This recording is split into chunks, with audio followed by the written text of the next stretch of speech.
My name is Amadou Tiso from the 5th grade class. I attended the grade Yalesi High School. Before, the teacher used to stand and write on the board, but this time we can easily buy toothpick, sponge, and use them to learn math.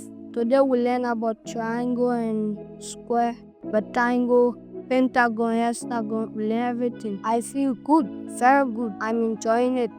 2022-2023, when we went for the workshop, which was conducted by PEN, Practical Education Network. So the first thing that we were taught about hands-on materials.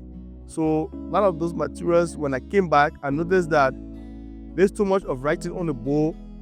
Can't really make it almost a lesson more easier. But by applying this hands-on material, like this local material that the children can afford, so you're able to help them to teach.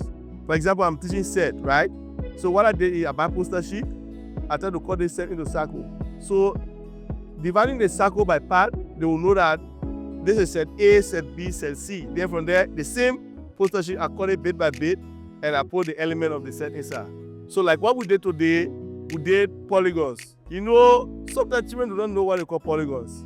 Even if you write it on the blackboard, I mind that I'm going to read, but while they are playing and they are doing things, they grab the lesson more faster. One of the new methods I introduced in my classroom is that I cut down the time factors.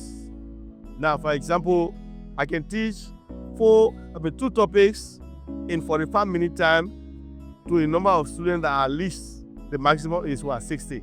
So like that, it helped me a lot in transforming the student life. Before, our teacher needs to write on the blackboard, but now we buy sponge and toothpick and do it. My favorite experiment is the way we used to come out with do negative and positive. We buy rope and do hauling and pulling. We used to haul and pull. If we do haul and pull, it looks like we are playing, but at the same time we are learning. I want them to learn, but to teach other people just the way they teach us to do it.